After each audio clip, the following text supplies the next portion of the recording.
The void was silent, endless, and terrifying. For thousands of years, no one had crossed this part of the galaxy. It was a place forgotten even by stars, a stretch of blackness so empty that no empire claimed it. Yet within this darkness something stirred. A derelict fleet drifted, broken and lifeless, its ships cracked open like the bones of giants. Alien survivors clung to what little remained, their hopes slowly dying in the silence. None of them expected rescue. They only waited for the void to finish its work. Among the shattered remains was a ship once called the Voice Eternal. It belonged to the Zoreth, a proud warrior species known for their arrogance. Their empire had ruled hundreds of systems with iron discipline. Now this ship was no more than a tomb. Its engines were dead, its lights gone, and its people scattered through frozen corridors. Those who still breathed whispered of betrayal. The enemy had struck too fast, too suddenly. Their fleets had been torn apart before they understood what kind of power they faced. The attackers came from the edge of known space. They were called the Creel, a species born from hunger and war. Unlike other civilizations, the Creel consumed not just worlds, but also the fleets that defended them. They dismantled their enemies, melted down their weapons, and rebuilt them into their own twisted ships. When the Zoreth fleet entered the void, the Creel fell upon them like predators in the night. The battle lasted only hours. The survivors thought they would never be found. For the void had swallowed them whole, days turned to weeks. Hunger clawed at them, air grew thin. The young were the first to die. The strong pretended not to notice, but all of them felt the shadow of despair. The silence of the void was not just around them, but inside them. It pressed on their minds like an invisible weight. Some prayed to their forgotten gods. Others cursed the stars. And yet, there was one sound none of them could ignore, a faint hum, too steady to be a dream. It came through the wreckage like the heartbeat of something alive. At first they thought it was a Creel warship returning to finish what it had started.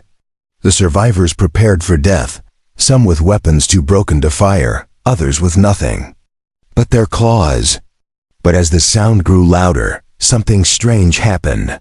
Lights appeared in the distance. They cut through the void like blades of fire, sharp and steady. It was no Creel vessel. Its shape was unfamiliar, its movement deliberate. And unlike the jagged ships of the Creel, this one carried a design of order, symmetry, and power. Survivors stared, whispering in disbelief. They had seen many civilizations rise and fall.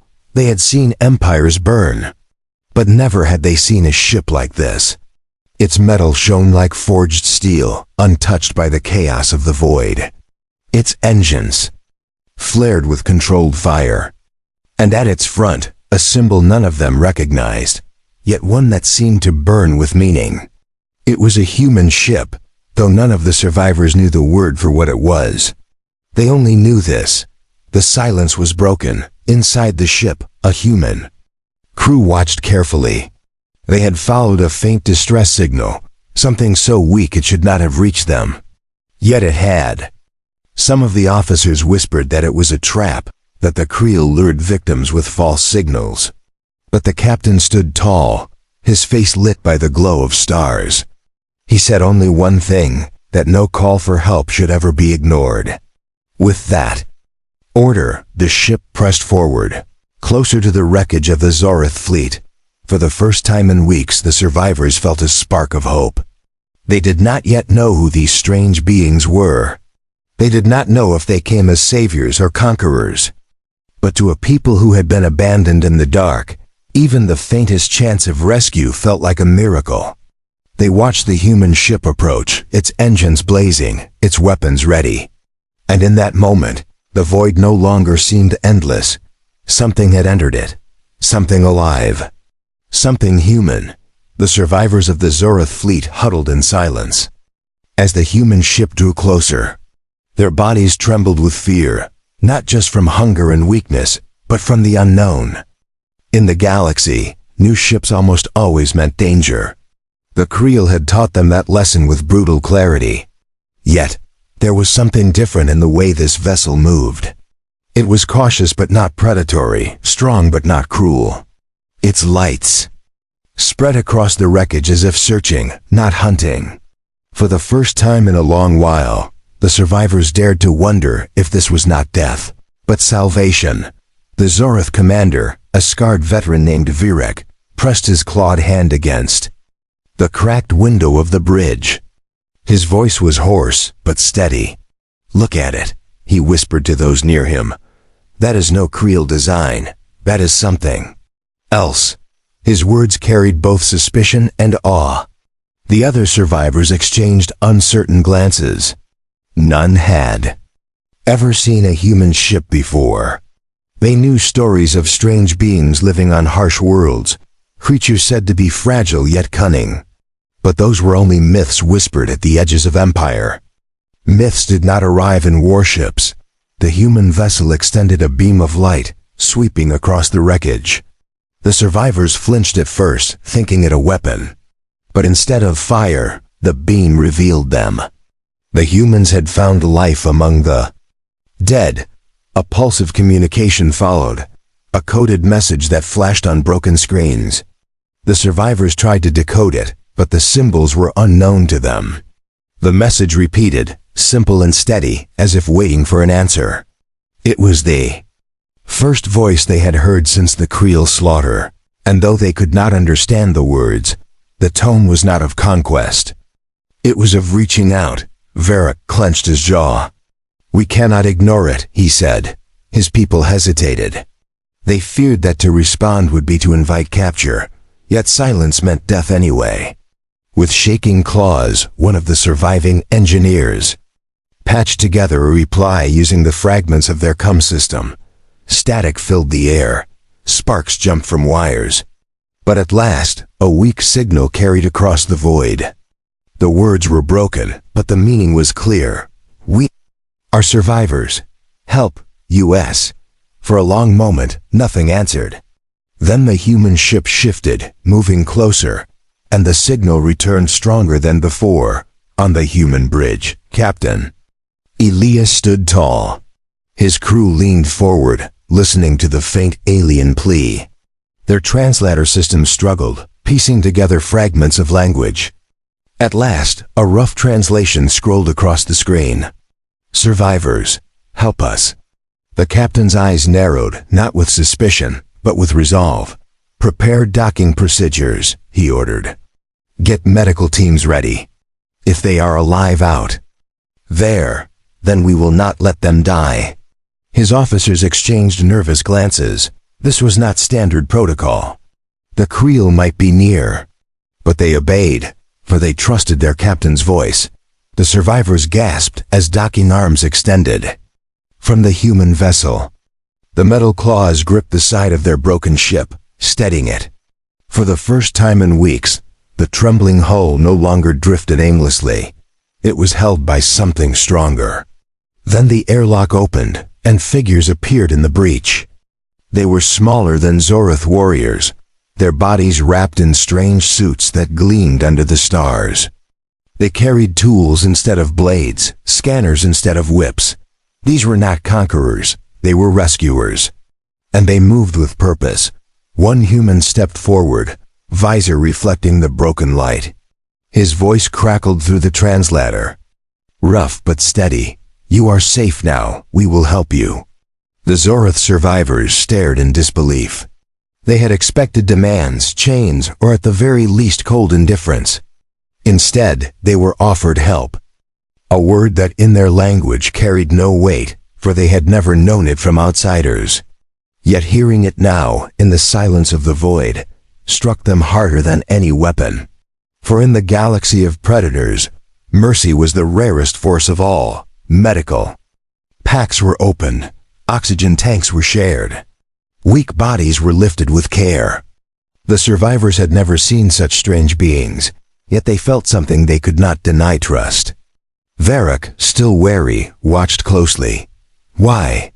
he finally asked the human who seemed to lead them. "Why save us?" The human captain paused. his visor hiding his expression. Then, in a tone as simple as the stars, he answered, "Because you needed it." For the Zoroth, who had built empires on fear and strength, it was an answer they could not understand. Yet it was one they could. Never forget, the void had been silent for too long. Now it carried a new sound, the steady breath of survivors, the hum of engines, and the voice of humanity breaking through the darkness. Something had changed in that moment. The survivors did not yet know it, but history itself had shifted. For in a galaxy ruled by power, the arrival of humans had introduced something far more dangerous. Something no empire had prepared for. Compassion. Asterisk, asterisk. The human ship had brought light into the void, but shadows always followed light. For the Zoroth survivors, the silence had been broken, and with it came whispers of dread.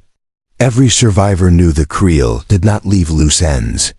They hunted their prey until nothing remained. If humans had found them, then surely the Creel would not be far behind.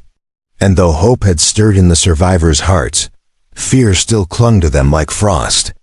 They waited, listening, as if the void itself might growl with the sound of approaching predators. Captain Elias felt the same unease.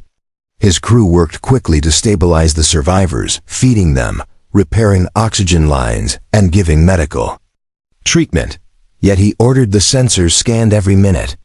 The Creel were a mystery to humanity, but the broken ships around them told enough. These were not simple raiders. They were something worse. "Stay sharp," Elias told his officers. "We've walked into the graveyard of an empire. The killers may still be close." His words carried weight, and every member of the crew felt the gravity of the moment. Meanwhile, Commander Varric watched the humans closely. His pride had suffered greatly. Once, he had commanded fleets of fire and steel. Now he stood weakened, saved not by his own warriors but by fragile outsiders. His instincts told him to resist, to reclaim control. But each time he saw a human medic kneel to tend his people, or a human engineer fixing broken systems, without asking anything in return, his anger faltered. He whispered to himself, "They do not act like conquerors. They act like something else." It was a truth he struggled to accept. The younger Zoroth survivors were even more shaken. They had been raised to believe mercy was weakness, yet these strange beings gave freely. A child too weak to stand was carried by a human officer as if weight meant nothing. A dying elder was given oxygen from a human's own tank. The Zoroth survivors stared in silence, not knowing whether to call it foolishness or strength. For the first time, they wondered if there existed another kind of power, one that did not come from warships or blades, but from choice. The silence of space did not last. A shiver ran through the human ship as alarms began to sound. Red lights flashed across the bridge. "Incoming contacts," the sensor officer shouted. Multiple signatures, closing fast. The crew scrambled to their stations. Captain Elias's jaw tightened. "Creel," he said, his voice low, certain. The survivors froze. Terror painted across their faces. The humans had awakened. Hunters. The void was no longer empty. It was about to become a battlefield once more. Through the viewing screens, the shapes appeared. Darked vessels emerged from the blackness, their designs brutal and twisted. They looked less like ships, and more like predators carved from metal. Their engines glowed with stolen energy, their hulls scarred from 1,000 battles, and yet they advanced with purpose. The Creel had returned to finish what they started. The survivors whispered prayers, claws trembling. But the humans did not tremble. Their hands moved across controls, calm and sharp. They had been preparing for this moment. The Zoroth expected the humans to run. Every empire they had known would have fled when Creel ships appeared. Yet Captain Elias stood firm. His eyes blazed with quiet fire. "Bring weapons online," he ordered, shields at full. "We hold the line." His crew obeyed without hesitation. Energy hummed through the ship, and the silence of the void shattered. Once again, this time with the growl of human engines preparing for war, the survivors could not believe what they saw. These fragile beings were not retreating. They were standing to fight. Commander Varric gritted his teeth as he watched. Madness, he muttered. They cannot win against Creel warships. But another voice inside him whispered something he had not felt in weeks. Hope, perhaps. Madness was exactly what the void needed. Perhaps only those willing to defy logic could break through fear. He clenched his claw, unsure whether to laugh or cry. In all his years, he had never witnessed outsiders standing their ground against the Creel, yet here humans were, daring to do what even empires feared. The first Creel ship fired. Beams of energy tore through the void, lighting the battlefield. The human vessel shook as shields absorbed the impact, but it did not break.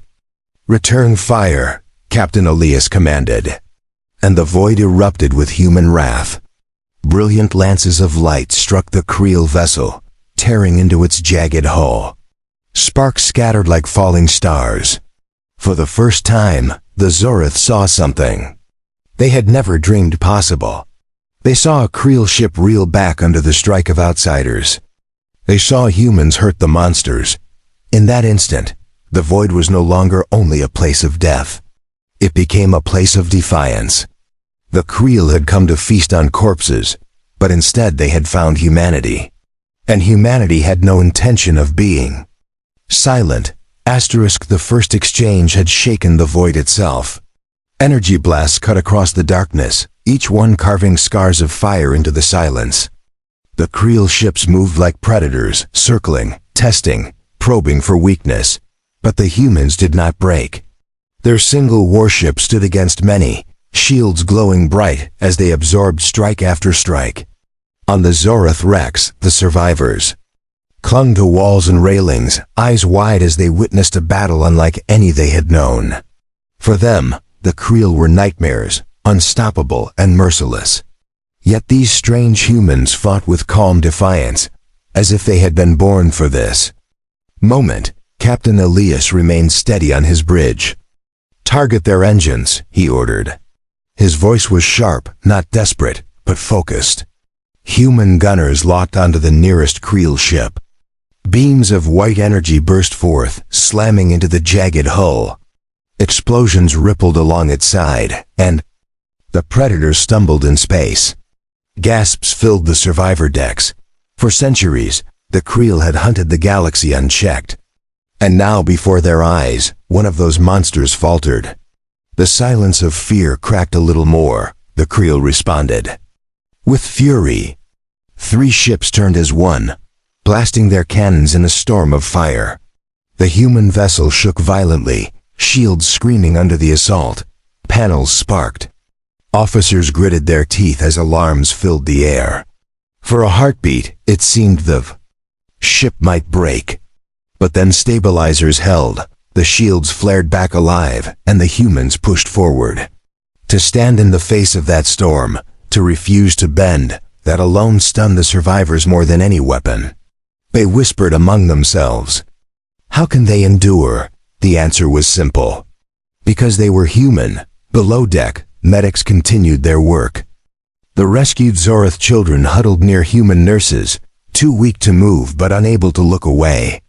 They watched as the ship around them fought to protect them, and their young minds struggled to understand. Their own empire had told them only strength mattered, that mercy was weakness.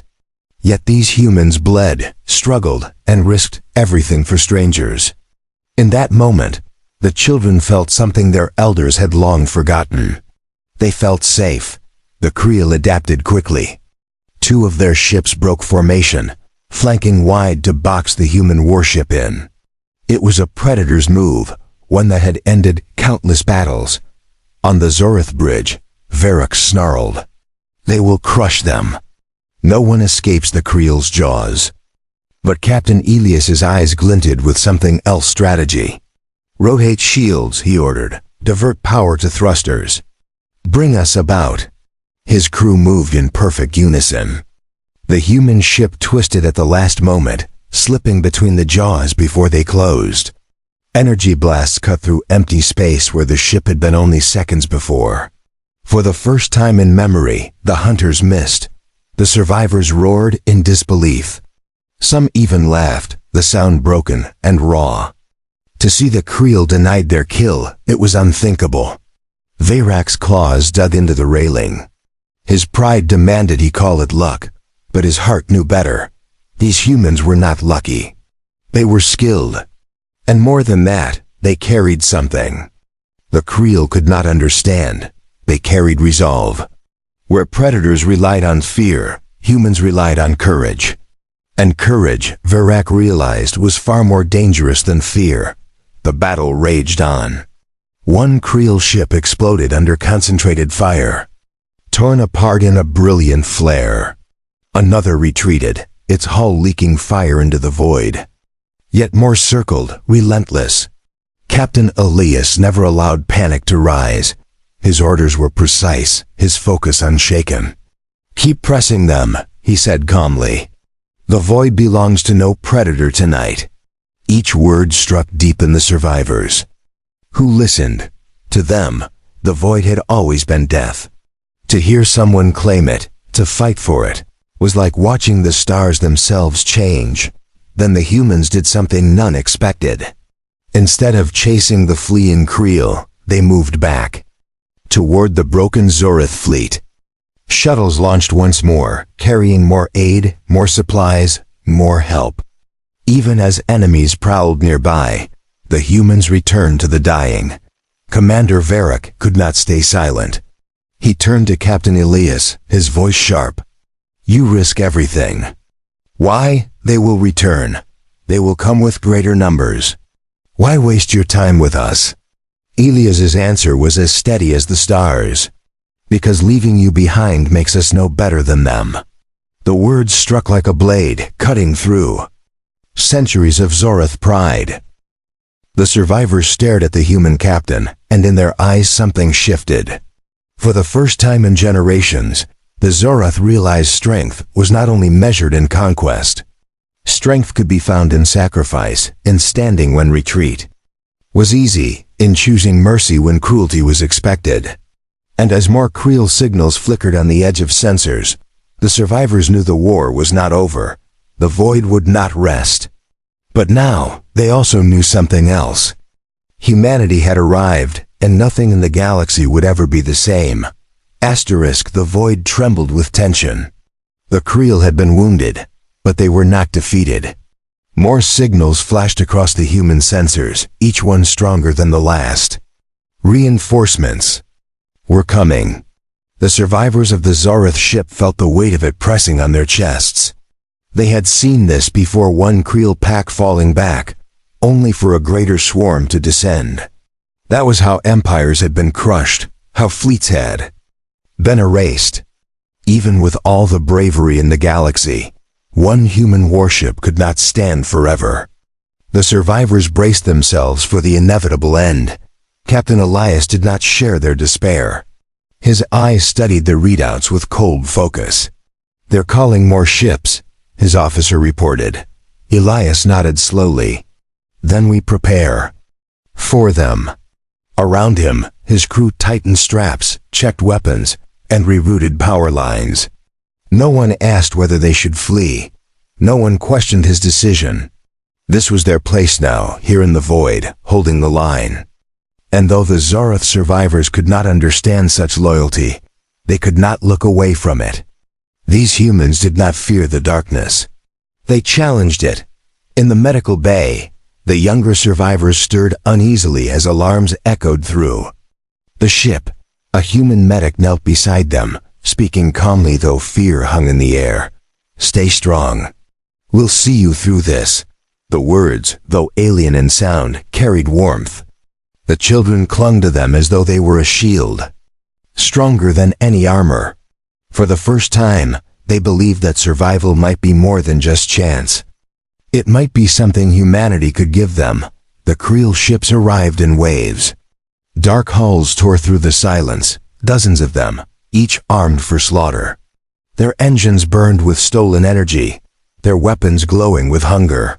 The survivors' hearts sank. Even Commander Varric lowered his head. "It is hopeless," he muttered. Yet Captain Elias stood tall. His voice rang out clear across the bridge. "Then let's show them what hopeless feels like." His crew answered with fire. In their eyes, they had faced impossible odds before, and each time humanity had found a way through. The first volley struck. Blinding beams of energy slammed into the human shields, shaking the ship like a living beast under a predator's claws. Consoles sparked. Officers staggered, yet the ship held. And then, with a command sharp as steel, Elias gave the order, "Return fire. Target their lead ship." Cannons thundered, cutting through the void. A Creel vessel erupted in flames, breaking apart in silence as its pieces drifted into the dark. The survivors gasped. Even against such numbers, the humans struck back with fury. The Creel pressed harder, circling, striking from every side. The human vessel twisted through their attacks, shields flaring bright. More blasts tore across the darkness. Hull plating shivered, alarms screamed, yet the crew never faltered. Varric watched in awe. He had led fleets larger than this, armed with weapons far greater, and yet he had never seen courage like this. These humans fought as if retreat had never been written in their blood. Each strike, each maneuver, was not just survival, it was defiance. And that defiance was more dangerous than any weapon. But then came the breaking point. A Creel beam pierced the shields, tearing into the human hull. Flames erupted along the corridor, and the ship shuddered violently. Smoke filled the air, and cries echoed through the decks. For a heartbeat, fear threatened to seize the crew. The survivors felt their fragile hope begin to crumble. Yet over the chaos, one voice cut through Captain Elias. "Damage teams now. We're still here, hold your ground." His voice carried not just authority, but certainty. And just like that, the panic was broken. The crew moved as one, sealing breaches, redirecting power, keeping the fight alive. The survivors trembled. They had been raised to believe that when a ship was struck, when death came close, surrender was the only answer. Yet these humans did not surrender. They did not bow. They burned brighter. And in that fire, the survivors felt something awaken inside them. It was not the old pride of empire. It was not arrogance. It was something deeper, something they had never known before.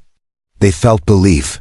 The Creel roared forward again, but this time the humans changed the fight. "Concentrate fire," Elias commanded. Weapons locked in unison, cannons blazing in harmony. One Creel ship fell, then another, torn apart by precision strikes. The predators staggered under the storm. The void that had once belonged to them now echoed with human thunder.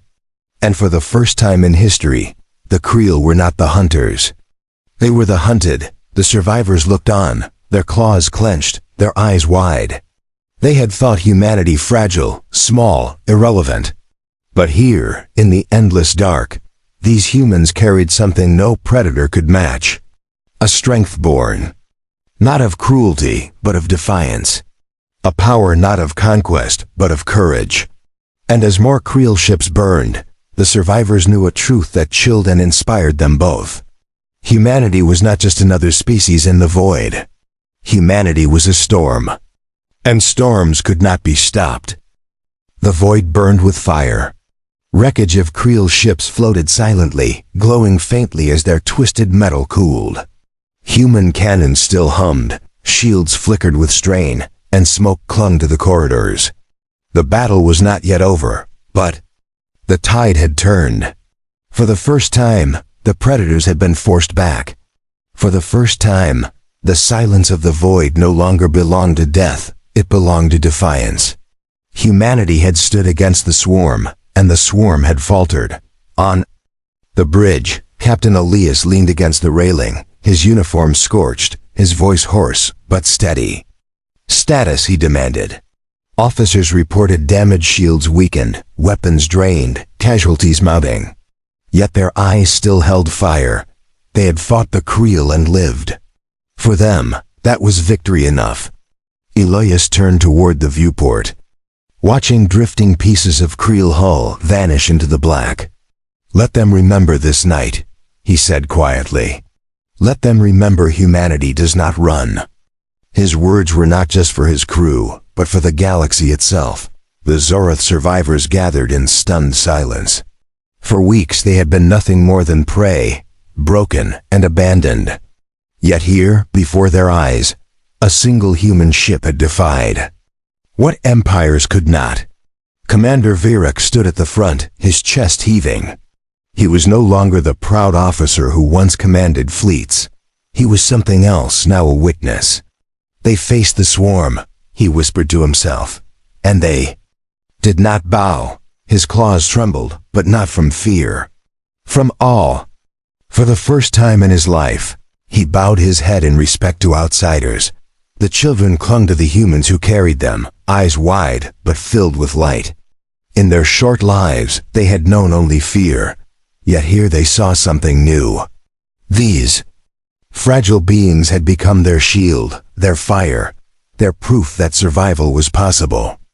A Zorath child asked a question no elder could answer. "Why do they fight for us?" The human medic simply smiled and said, "Because we could not leave you."